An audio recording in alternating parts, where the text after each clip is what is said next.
Bonjour, bienvenue dans ce deuxième podcast. Motivé à vous offrir la suite des épisodes sur comment venir en aide à mon animal, je vous remercie déjà pour tous les messages reçus lors de premier épisode. L'histoire de Marie-Christine et de son chat Pepsi ont inspiré les conseils du jour. Comment donner un remède homéopathique à son animal ?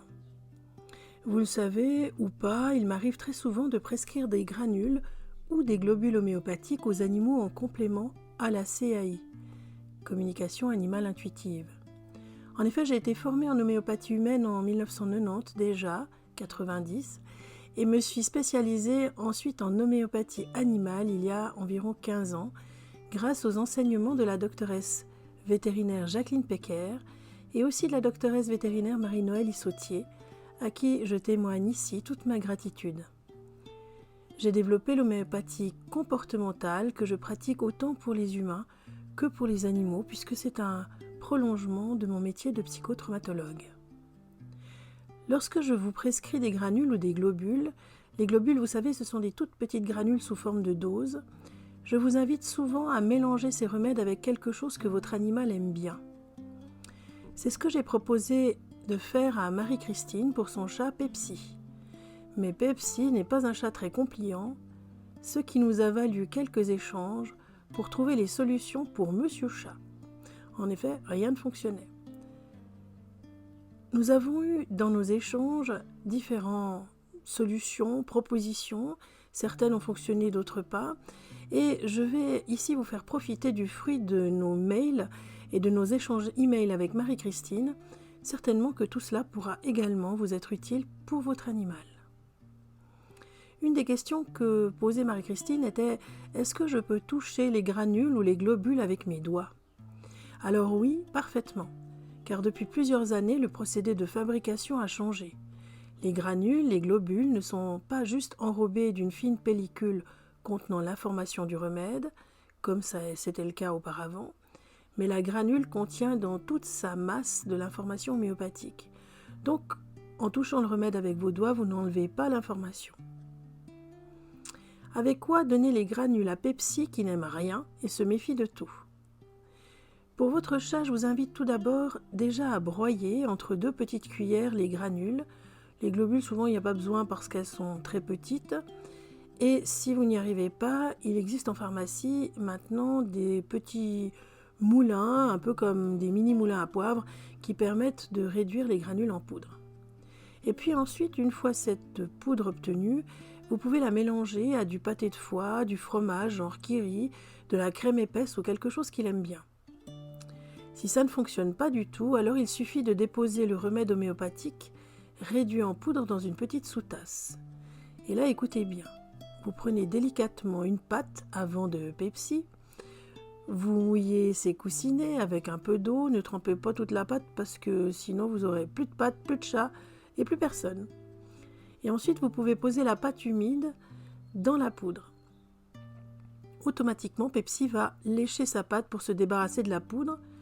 Il aura reçu suffisamment d'informations homéopathiques même si toute la poudre n'a pas été déposée sur les coussinets. Une participante à ces podcasts me disait qu'il était aussi possible d'enduire la pâte du chat avec un mélange de pâté de foie par exemple et d'homéopathie afin que le chat se lèche. Je pense que c'est à voir selon le caractère de votre chat. Certains chats n'aiment pas du tout être salis et c'est ce qu'ils considèrent qu'on fait lorsqu'on enduit leur poil avec du pâté de foie ou bien de la crème.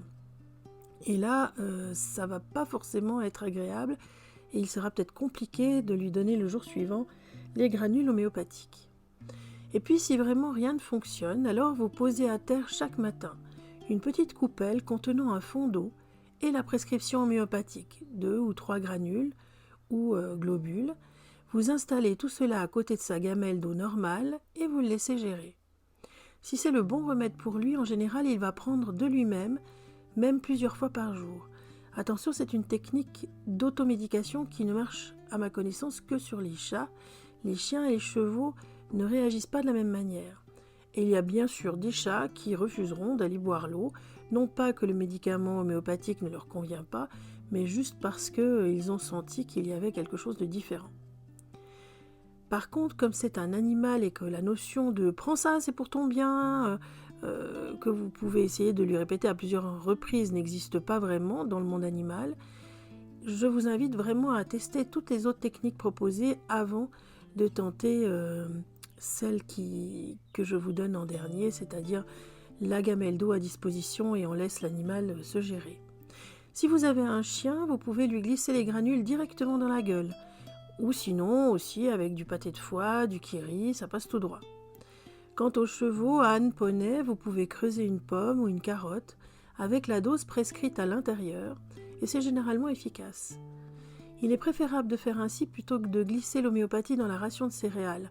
Attention, les équidés ont des doigts au bout des lèvres et sont capables de trier les granules et de les mettre de côté pour ne manger que l'orge ou l'avoine.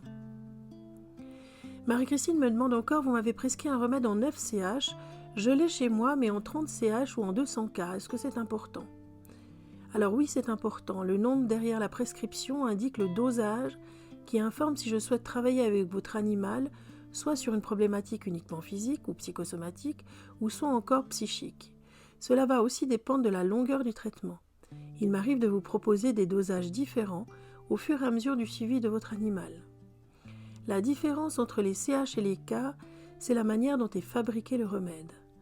Lorsque je vous prescris des granules en CH, c'est que je cible précisément une problématique ou un organe. En K, c'est une autre manière de travailler et de diffuser dans l'organisme. D'ailleurs, un de mes enseignants en homéopathie disait « Même si je n'aime pas trop l'image, c'est vrai, elle est pourtant parlante, et je n'ai pas trouvé mieux », il disait les CH, c'est comme un fusil avec une balle, on vise et on tire et on atteint sa cible, alors que les K, c'est comme un tromblon, on va tirer plus largement sur la cible et on est moins spécifique. À quel moment je sais qu'il faut arrêter la prescription, me demande Marie-Christine. Alors comme pour les remèdes chimiques, il est bien que vous alliez au bout du temps de prescription que je vous ai donné. J'ai pour habitude de faire le point par retour de mail au bout d'une dizaine de jours pour apprécier l'efficacité du remède. Marie-Christine, qui a testé la technique de la poudre sur les coussinets, a pu me faire un retour à propos des changements observés chez Pepsi et je l'ai invitée à poursuivre le traitement jusqu'à la fin du temps prescrit. La dernière question de Marie-Christine est intéressante et je vous la partage ici. Combien de temps se conserve l'homéopathie qui m'a été prescrite ? À cette question, j'ai répondu que l'homéopathie se conserve dans un tube fermé, à l'abri de la lumière et surtout de l'humidité. Il y a bien sûr une date de péremption inscrite sur le tube. Par contre, pour les doses, il arrive que je prescrive des demi-doses. Il faut donc conserver le solde qui pourra servir pour un nouveau traitement si nécessaire. En résumé, si vous conservez vos granules ou vos globules dans des conditions ad hoc, elles seront efficaces très longtemps, voire au-delà de la date de péremption. Voilà pour les petits conseils du jour, j'espère que ce deuxième épisode vous sera utile. Conservez-le précieusement et en route pour l'épisode numéro 3 dans quelques jours. Salut!